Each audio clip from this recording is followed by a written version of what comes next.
नमस्कार, NMF news पर आप सभी को बहुत स्वागत। मैं हूं आपके साथ अभिषेक पुंडीर। बिहार में एक बार फिर से नीतीश कुमार की बहार लाने के लिए बीजेपी अपने चिर परिचित अंदाज में जुट चुकी है। जिस तरीके से बूथ लेवल पर जाकर माइक्रो मैनेजमेंट बीजेपी करती है, उसी की एक वानगी आज देखने को मिले बिहार में, जब महाराष्ट्र के मुख्यमंत्री देवेंद्र फडणवीस चिराग पासवान के कैंडिडेट के लिए चुनाव प्रचार करने के लिए पहुंचे और उसकी जानकारी उन्होंने खुद अपने सोशल मीडिया हैंडल पर दी। उनका निशान है हेलीकॉप्टर, और हेलीकॉप्टर की तारीफ करते हुए किस तरीके से उन्होंने कहा कि लालटेन इस बार जो आरजेडी का चुनाव निशान है वो किस तरीके से बुझने वाली है। मुख्यमंत्रियों की एक फौज उतारी हुई है बीजेपी ने बिहार में, सिर्फ इसलिए कि इस बार फिर से नीतीश कुमार के नेतृत्व में बिहार में एनडीए की सरकार बनेगी। मेरे साथ मौजूद हैं वरिष्ठ सहयोगी पंकज प्रसून। आज इसी विषय पर चर्चा करेंगे, किस तरीके से बीजेपी का माइक्रो मैनेजमेंट सिर्फ बीजेपी के लिए नहीं बल्कि एनडीए के लिए प्रचार कर रहा है। और सर, खास बात यह रही इस बार के चुनाव में कि जो घोषणा पत्र आया है, हालांकि प्रेस कॉन्फ्रेंस बहुत छोटी सी रही, लेकिन इस बार घोषणा पत्र एनडीए का आया है, बीजेपी का या फिर नीतीश कुमार के जेडीयू का अलग अलग नहीं आया है। मतलब थोड़ा समझाइए क्या चल क्या रहा है बिहार में। बिहार में 3 दिनों से बारिश चल रही है और थोड़ा थोड़ा ठंड भी पड़ने लगी है। और जब से मौसम खराब हुआ है, तेजस्वी यादव चुनाव प्रचार के लिए नहीं निकले। पटना से बाहर नहीं निकले कि घर से बाहर नहीं निकले? नहीं निकले, घर से बाहर नहीं निकले हैं। इस पूरे विधानसभा चुनाव के दौरान सिर्फ एक दिन के लिए राहुल गांधी आए। तो क्या चल रहा है आपने पूछा, तो इसलिए मैंने ये शुरू किया कि महागठबंधन का चुनाव प्रचार ऐसा चल रहा है। दूसरी ओर नरेंद्र मोदी 4 दिन आ चुके हैं। एक दिन में उन्होंने 2-2, 3-3 सभाएं की हैं। अमित शाह लगातार डेरा डाले हुए हैं। आज भी वो थे, बिहार में ही हैं। नीतीश कुमार, जिनके बारे में कहा जा रहा है कि वो बीमार है, वो भी चुनाव प्रचार कर रहे हैं। और चिराग पासवान रैलियां निकाल रहे हैं। और आज उपेंद्र कुशवाहा अरवल विधानसभा क्षेत्र में थे। ये चल रहा है जहां वो भारतीय जनता पार्टी के उम्मीदवार के लिए प्रचार करने आए थे। तो दूसरी तरफ का प्रचार कुछ ऐसा चल रहा है। अब देखिएगा, और एक जो फैक्टर मैं आपको बता रहा हूं, चलिए, कांग्रेस के पास 3 मुख्यमंत्री हैं, कर्नाटक में, तेलंगाना में और हिमाचल प्रदेश में। उन तीनों को चुनाव प्रचार के लिए लाया, अगर लाएंगे भी तो बैकफायर कर जाएगा। तीनों की तरफ से गालियां दी गई बिहारियों को। हाँ, लेकिन भारतीय जनता पार्टी ने अपने सभी मुख्यमंत्रियों को लगा दिया है। धामी जी आए हुए हैं। देवेंद्र फडणवीस जी का आपने जो बयान सुनाया अभी, वो जो गरखा में थे, ये गरखा विधानसभा क्षेत्र, मुझे लगता है एक बार उनको सुनवा देना चाहिए। हाँ, वो दर्शकों को समझ आएगा कि किस गंभीरता के साथ और किस जोश के साथ एनडीए के प्रत्याशी का प्रचार देवेंद्र फडणवीस करें। सुनवाइएगा जरा एक बार। अगर तुमको जलता हुआ चिराग चाहिए, तुमको रोशनी चाहिए, तुमको सूरज चाहिए, तुम्हारे जीवन में बदलाव चाहिए, तो एक ही काम करना होगा। अभी ये वोटिंग के दिन सीधा वोटिंग बूथ पर जाकर 4 नंबर का बटन दबाकर हेलीकॉप्टर का बटन दबाइए। अरे हेलीकॉप्टर ऐसे उड़ेगा, सीधा पटना पहुंचेगा और गरखा को बदल कर रहेगा। तो गरखा को बदलने के हमारे सीमांत बुड़ाल का हेलीकॉप्टर उड़ाना आपके हाथ में है। सीमांत के हेलीकॉप्टर के पायलट आप है, पायलट आप। तो उड़ाएंगे हेलीकॉप्टर, उड़ाएंगे हेलीकॉप्टर, जोरों से उड़ाएंगे, ताकत से उड़ाएंगे, हम क्या उड़ाएंगे, सीधा पटना में उतारेंगे, सीधा नीतीश जी के बाजू उतारेंगे। मैं आपको बहुत बहुत धन्यवाद देता हूं और मैं अपेक्षा करता हूं भाई सीमांत बुड़ाल यहाँ पर बहुत बड़े मार्जिन से चुनकर आएंगे और हमारे चिराग भाई का सपना आप लोग मिलकर पूरा करेंगे। मोदी जी और नीतीश जी को आप लोग साथ देंगे। इस वीडियो को पोस्ट करते हुए सोशल मीडिया पर पता है क्या लिखते हैं देवेंद्र फडणवीस? एक और बुझी हुई लालटेन और दूसरी तरफ जलता हुआ चिराग है। हाँ, और मैं इस विधानसभा क्षेत्र के बारे में बताता हूं। ये सीमांत मृणाल, जिनका ये प्रचार करने आए थे ना, वो चिराग पासवान के भांजे हैं। ये एससी रिजर्व सीट है, अनुसूचित जाति के लोगों के लिए ये रिजर्व है, वहां से दोनों एससी ही लड़ सकते हैं। और वहां से अपने भांजे को उतारा है चिराग पासवान ने, और चिराग पासवान का स्टेक लगा हुआ है। और वहां का सामाजिक संरचना अगर आप देखेंगे तो मात्र 13% दलित हैं। एससी रिजर्व सीट से यह मत समझिएगा, बाकी गैर दलित 13% दलित और 6% मुसलमान। तो मुसलमान किधर जाएगा वो तो हर किसी को पता है।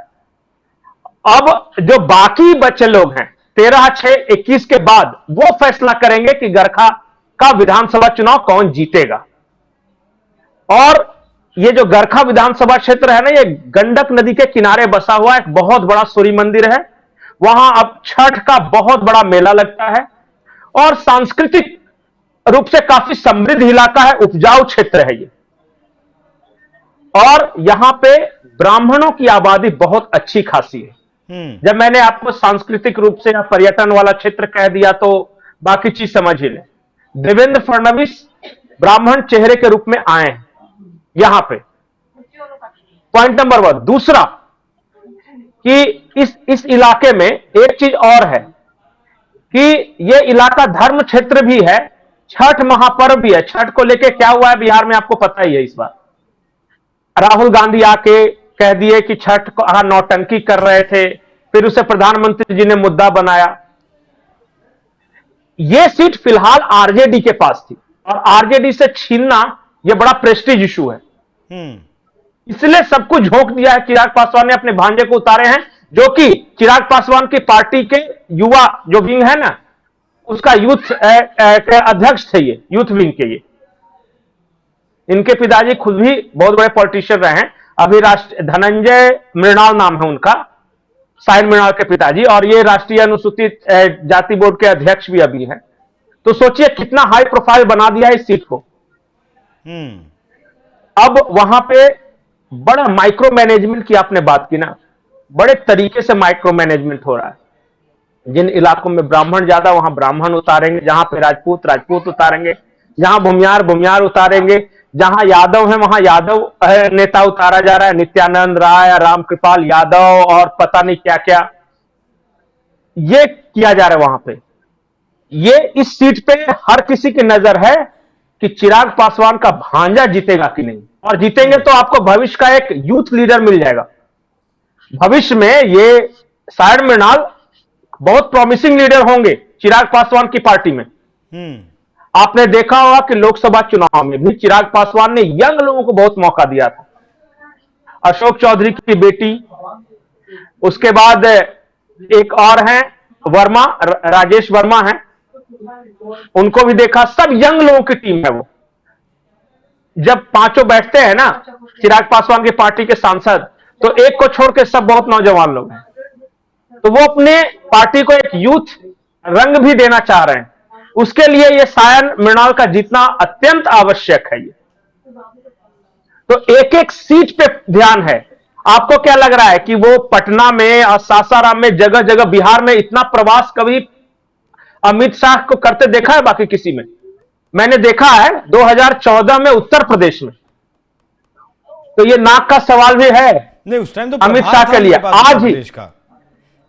और अभी तो देखिए ना, गृह मंत्री रहते हुए फिर बाकी सारा कुछ वो मैनेज कर रहे हैं। और मैं एक आपको इंपॉर्टेंट बात बता रहा हूं कि आज ही नीतीश कुमार और अमित शाह दोनों ने वीडियो संदेश जारी किया है आज के दिन में बिहार के लोगों के लिए, जिसमें अमित शाह हैं कि पूरी योजना बता रहे हैं कि हमने 10-10 हजार रुपया 1 करोड़ जो जीविका दीदियों को दिया है, तो मैं वादा करता हूं कि और 2-2 लाख रुपए देंगे। 1 करोड़ महिलाओं को 2-2 लाख रुपए। इसके अलावा किसानों को जो मोदी जी 6-6 हजार रुपए दे रहे हैं ना, बिहार सरकार 3 हजार रुपए ऐड करेगी। मतलब बिहार के किसानों को हर साल 9 हजार रुपए मिलेंगे। सोचिए कि क्या करें। और फिर नीतीश कुमार कह रहे हैं कि हमने जो सेवा की है, हमें बस अगर सच्चे मन से सेवा की है तो आशीर्वाद चाहिए। और अगले 5 साल में मैं बिहार को वहां तक लेके जाऊंगा कि ये विकसित राज्यों की श्रेणी में शामिल हो। तो एक तरफ वो है, और मैंने ये वीडियो की शुरुआत किया, दूसरी तरफ आप जान ही रहे हैं मौसम खराब है, हेलीकॉप्टर उड़ नहीं पा रहा, पटना से बाहर जा नहीं पा रहे हैं। समझ में तभी गया था कि लपेटने वाले हैं आप महागठबंधन को, पर मैंने सोचा कि आप ही नहीं लपेट बताएं। नहीं, लपेटना नहीं है, ये सच्चाई है। ऐसा थोड़ी है कि तेजस्वी यादव खूब प्रचार कर रहे हैं और मैं कह रहा हूं कि घर में घुसे हुए। ऐसा मैं थोड़ी कह सकता नहीं, वो तो टिकट मैं बता रहा ऐसा था, थोड़ी बहुत कह मैंने सकता। सुना कि 15 दिन वो तब भी घर में कैद रहे, तब भी प्रचार के लिए नहीं निकले। इस बार प्रचार परवान चढ़ ही नहीं पा रहा है, मतलब मजा ही नहीं आ रहा है। और राहुल गांधी को तो धुआंधार रैलियां करनी चाहिए थे, एक दिन आए गुड़ गोबर करके चले गए, बाकी हाथ जोड़ लिया कि महाराज आप उधरे ठीक थे कोलंबिया में। ये कश्मीर भी गए थे कहां प्रचार बिहार करने, वहां वहां से भी इन्हें भेज दिया गया था कि आप जम्मू में ही ठीक हैं, मत आइए। अब बताइए, यही तो बात है। ये है बिहार का चुनाव और देख रहा है कल एक छात्र सांसद दिल्ली में, तो हरियाणा में, तो कहां कहां। अरे प्रभु बिहार आइए, आपका इंतजार कर रहे हैं। चलिए उस पर नहीं जाएंगे, राहुल गांधी बस का एक इंतजार आखिरी कर रहे हैं बहुत आखिरी सवाल, बीजेपी का जो मैनेजमेंट है वो जीत सुनिश्चित कर रहा है या जीत को बड़ी कर रहा है? देखिए, बहुत सारे लोग कह रहे हैं कि एनडीए की सरकार बनना तो निश्चित है। हाँ वही आरजेडी वाले भी, आरजेडी वाले भी। देखिए आप सोचिए ना, पिछली बार इतने लहर के बावजूद, एक पहली कैबिनेट में 10 लाख नौकरी के बावजूद 70 सीटें आई, कांग्रेस जो आया, सब कुछ होने के बावजूद भी एनडीए की सरकार बनी। इस बार चिराग पासवान जुड़े हैं उसमें, उपेंद्र कुशवाहा जुड़े हैं उसमें, ये सब पिछली बार अलग होकर लड़ रहे थे, इस बार जुड़े हैं, पहली बात। दूसरी बात कि एनडीए की यूनिटी देखिए ना, और कांग्रेस और आरजेडी का रिश्ता देखिए। ऐसा लग रहा है कि मानो कि राहुल गांधी हरवाने के लिए आ रहे हैं, और यह आरोप मैं नहीं, आरजेडी के लोग लगा रहे हैं। और कांग्रेस वाले तेजस्वी पे कटाक्ष कर रहे हैं कि लगता है कि भाभी कह दी है कि मेरे सैया बहुत दुबल पातल है, कागज के बने हैं, बारिश में निकल जाएंगे तो गल जाएंगे, इस तरह के कमेंट कर रहे। तो वो रिश्ता देखिए, कोऑर्डिनेशन देखिए, उधर और इधर कोऑर्डिनेशन देखिए। एक बात जान जाइए कि बिहार में आज की तारीख में ना कांग्रेस ना आरजेडी कोई भी नीतीश कुमार पे उंगली उठाने की स्थिति में नहीं है। नहीं, वो तो प्रशांत किशोर कितने हमलावर हैं, उन्होंने भी यही कहा है कि छवि नीतीश कुमार की साफ है, नीतीश कुमार पर दाग नीतीश कुमार पे हमला तो न प्रशांत किशोर कर पा रहे हैं, न तेजस्वी कर पा रहे हैं, न कांग्रेस कर पा रहे हैं। तो बताइए, जो एक ऐसा नेता है जिसपे विपक्षी भी हमला नहीं कर पा रहे हैं, अभी सोचना समझना बाकी है। आपने भी कम से कम 10 चुनाव कवर किया होगा, विधानसभा चुनाव। आप बताइए कि आपको स्थिति कैसी लग रही है, मेरे से पूछने से बेहतर। मुझे स्थिति लग रही है कि सर बिहार का ये चुनाव ना, मतलब एक पढ़ा जाने वाला सबक बनना चाहिए कि 20 साल के बाद भी लोग खिलाफ नहीं सुनने के लिए तैयार हैं नीतीश कुमार के।